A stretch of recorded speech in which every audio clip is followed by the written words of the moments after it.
So SZA is stepping into the spotlight for the 2025 Super Bowl halftime show. But it's not just her incredible voice that has everybody talking, no. The real news is that she's backing Kendrick Lamar. And let's just say Kendrick's got a track record for throwing major shade at Drake right now, and rumors are strolling that Drake might have been harassing a C-back when they dated this Super Bowl performance, might just blow the lid off some deep drama. So yesterday, Kendrick Lamar announced one of his guest performances for the Super Bowl, and it is. Yes, let's take a listen. So here's the deal. Shaw is confirmed as a guest performer at the 2025 Super Bowl, and she'll be sharing the stage with Mr. Kendrick Lamar. Now, as you probably know, Kendrick and Drake have had a long history of bad blood there.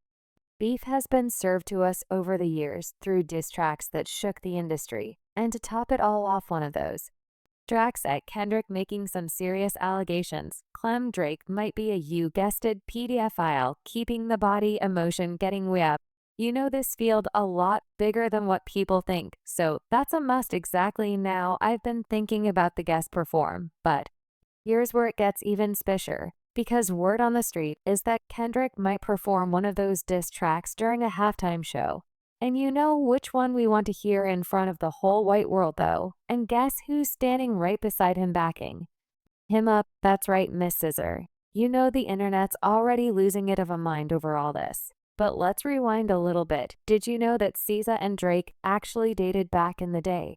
Because their relationship didn't exactly have a fairy tale ending. Allegedly, one of the reasons for their split was Drake's creepy behavior towards her. Some rumors even claim he harassed her during their time together.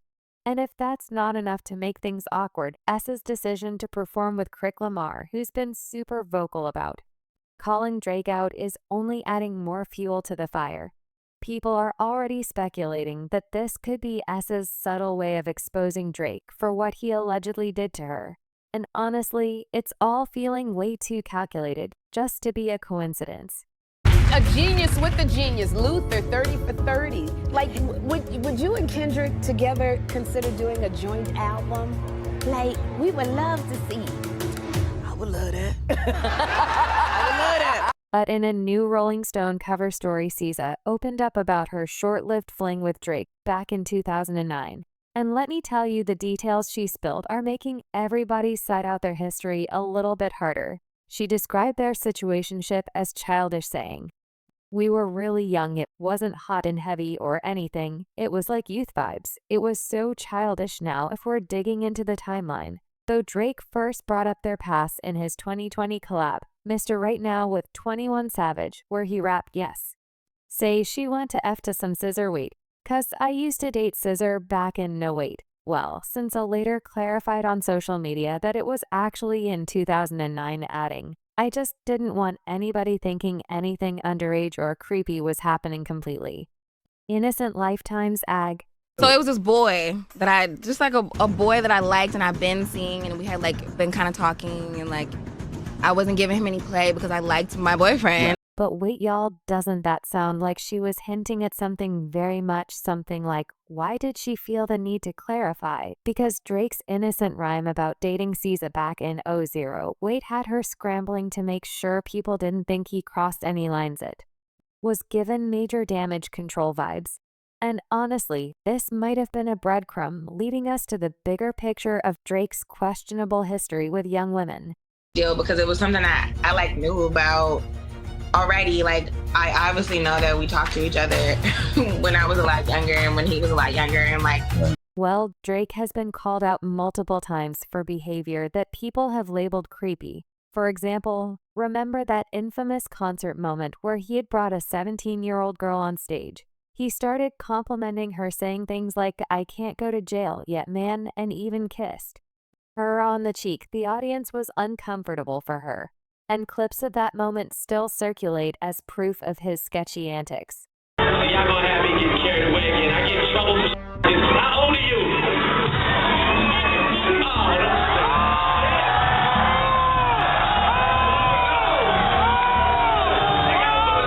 I can't go to jail yet, man. That's not all, y'all, because there's also Millie Bobby Brown back when she was just 14. She admitted that she and Drake were texting each other and talking about how much they miss each other. Why is a grown man texting a teenage girl like that a great friend and a great role model. You know, we just texted each other the other day and he was like, I miss you so much. I was like, I miss you more.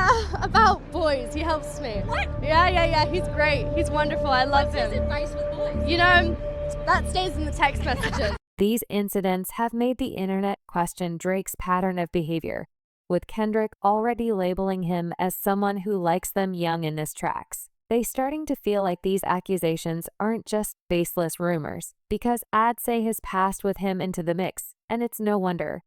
People are connecting the dots thinking she might have been one of his too. This was backstage and I heard like Drake in 20, and then I was like, what? And then when I saw it, I was like, this is insane. But when the Drake and Kendrick Lamar fuse started heating up, Shaw probably thought she'd be able to stay out of it. But no, somehow, she ended up catching strays in the middle of their drama. Drake, who was supposedly her person at one point, decided to name drop her in a leaked diss track aimed at Kendrick and his team, and honestly, it felt unnecessary in the track. Push you, Drake rapped pit squeak, pipe down, you ain't in no big three scissor, got you wiped down, Travis got you wiped down, Savage got you wiped down like your labor boy. You win the scope right now. So not only did Drake drag Kendrick or try to, but he also pulled SC's name into the mess by implying that she deserves a spot in the big three more than Kendrick, while it might sound like a compliment to SZ. Also, put her right in the middle of their beef, something that she didn't even ask for. But Sizzle wasn't about to let Durst ruin her vibe, though soon after the track leaked, she took to Instagram stories to share a hilarious reaction. She posted the infamous clip of Nene. Leaks from the Real Housewives of Atlanta during the reunion saying, now, why am I in this? You see how I get thrown into it. I ain't even did nothing. And you could have did it. See how I get thrown into it. She never apologized. Well, fans couldn't stop laughing at her response. And honestly, it was a perfect way to address the situation without escalating it further. But let's be real a second for a millisecond. Why was she even mentioned in the first place? Drake calling her out felt unnecessary, especially considering their past. If anything, it looked like he was using her name to S the pot even more. But it's no surprise that Sizzle was annoyed about being dragged into the feud. I mean, Drake was supposed to be her guy at one point. So why would he throw her name into the mix, especially at a diss aimed at Kendrick? There was no reason for her to be mentioned. And it seemed like Drake was just trying to make her pig sides, or worse, use her as his pawn to jab at Kendrick. But fast forward to now, with all the events from 2024 fresh in people's minds, it's starting to feel like Sizzle was always leaning towards Kendrick's side. From her performances with him to her subtle jabs at Drake in interviews, the signs have always been there. Looking back, it seems like her frustration with Drake wasn't just about being mentioned in his diss track. Now let's talk about the vibes between SZA and Drake. Even though they've collaborated in the past, fans can't help but feel that there's some underlying tension there. And SZA's recent reaction during a spicy interview has everyone side-eyeing their history even harder. Okay, is Drake a good kisser? Oh. That's why I said fuck you in advance. Oh, I like you. Hey, you. I knew you were gonna do something that was so. During the interview on Hot Ones, Sizzle was asked about Drake's kissing skills. Yes, they really tried it. But instead of giving a straight answer, she chose to eat that very spicy wing. Instead, now you know that's the universal sign, for I ain't going to talk about that right now. But she played it off laughing and saying it was because they were so young at the time. But the way she dodged the question, her F-buzzing, was she hinting that something went down? Maybe something that she's not ready to talk about yet. Kiss her? Wow. Y'all mean this? I don't want to, it hurts. You're a real We were OG. children. We were children. That was the sound of lies. But of course, there's been plenty of speculation that during S's short-lived relationship with Drake, she might have experienced her while they were together. Now let's be real, Drake's history with women doesn't exactly scream stability. He's had flings with some huge names in the industry, yet none of them ever seem to stick. Take Rihanna, for example. Their on and off situationship was the talk of the 2010s. And at one point, Drake even confessed during an award ceremony that he'd been in love with her for years. But let's not forget, rumors also circulated that Drake might have crossed some boundaries with her, possibly in a way similar to Breezy allegedly. This is what caused the rift between the two. And while Rihanna has stayed tight-lipped about it, the tension between them over the years is hard to ignore. She's someone I've been in love with since I was 22 years old. And then there's Serena Williams. Oh, let's not forget Georgia Smith. From music muses to high-profile icons, Drake has been painted as the nice guy who swoops in, but doesn't stick around. The pattern here is hard to miss. Though lots of women, no real commitment, and whispers of drama or discomfort once the relationships end. It's giving major nice guy energy, but not necessarily in the way it's meant to be flattering. Because him and Serena have beef right now. Wait a minute, he has beef with Serena? Drake consistently mentioned Serena. So when Kendrick came out and slammed Drake, he explicitly said, don't mention Serena. But even beyond their personal history, Shaw might have hinted at feeling her by Drake in a professional sense too. Because at one point, she claimed that she suspected Drake was sabotaging her music career. While she didn't elaborate on exactly how, fans have speculated that her struggles in the industry might have been tied to their past relationship and whatever went down between them. And it's not uncommon for artists to feel stifled or overlooked in certain situations. And given Drake's immense influence in the music world, it's not a stretch to imagine how SZA might have felt overshadowed or manipulated. But fast forward to 23 and Drake and SZA finally dropped their first ever collaboration, Slime You Out. The song debuted #1 on the Billboard Hot 100, becoming a major hit for both artists. But behind the scenes, it was far from smooth sailing. In an interview with WSJ magazine, Sarah revealed that she wasn't exactly thrilled with how the collaboration played out. She shared that Drake used her first take of the song for the final version despite her submitting a second draft with updated vocals. She didn't hold back, saying almost felt like Drake was trying to sabotage her. I just handed in the first draft to Drake, and he's putting it on his album. I'm scared because I handed in a second vocals, and he didn't use that, she explained. And now I'm like, are you trying to sabotage me? I know that's not true. I literally know that's not true. But that's how bad I felt about my first draft. She admitted that when things come from an effortless place, it's hard for her to enjoy them. But the frustration she described as fans wondering if it was connected to her earlier suspicions of Drake's influence on her career. Was this just a creative conflict? Or was there something deeper at play if the tension over the vocals wasn't enough slime? You Out also sparked a public controversy thanks to its cover art. Drake used the image of Highberry getting slimed in the 2012 Nickelodeon Kids' Choice Awards. But there was one problem. He didn't get Miss Berry's permission to use it.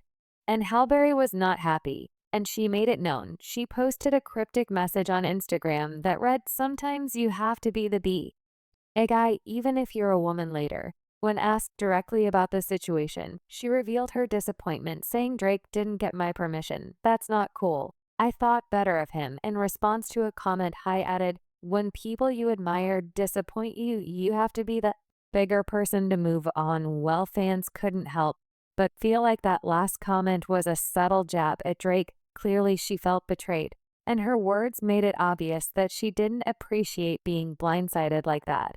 But Howe's comments about being disappointed and someone she admired hit hard, and it feels way similar to S's own frustrations with Drake.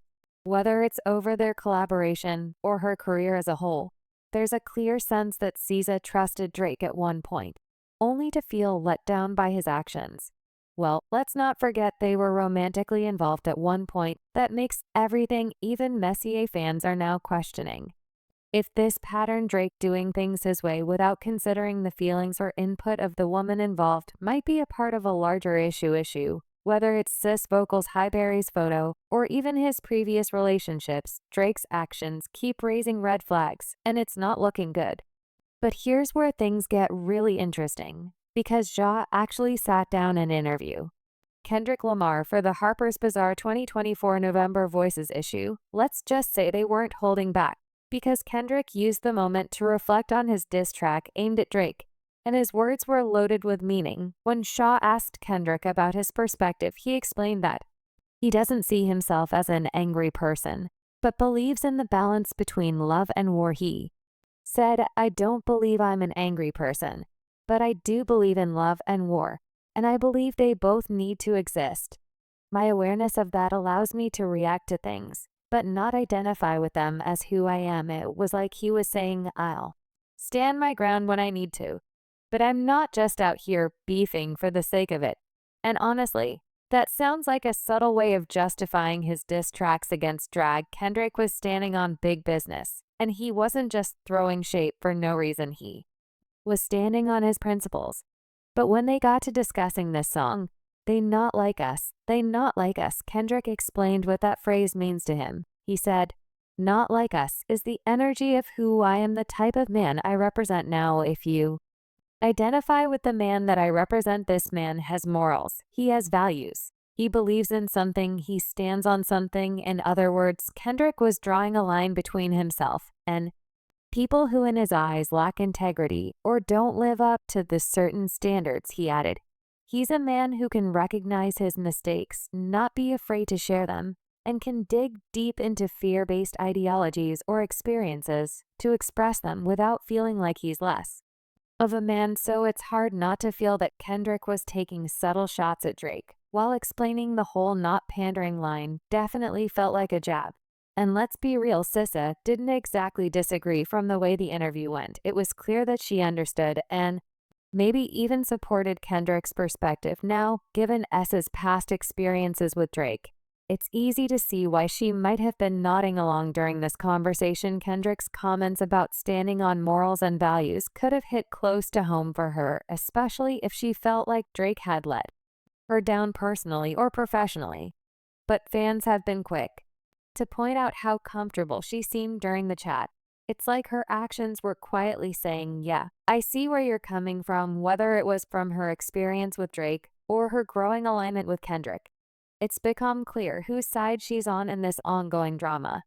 But what do y'all think about this? Do you think that SZA's decision to perform with Kendrick at the Super Bowl is her way of siding with him on the Drake feud? Could her past with Drake and the tension of Slime You Out really be connected to Kendrick's diss tracks? And here's the big one. You think Drake's pattern of behavior might finally catch up with him now that people like Sizzle are suddenly backing Kendrick's claims? Let me know your thoughts in comments below. And I got to know what y'all think about this drama, and don't forget to smash that like button, hit subscribe, cause you don't want to miss the next juicy deep dive.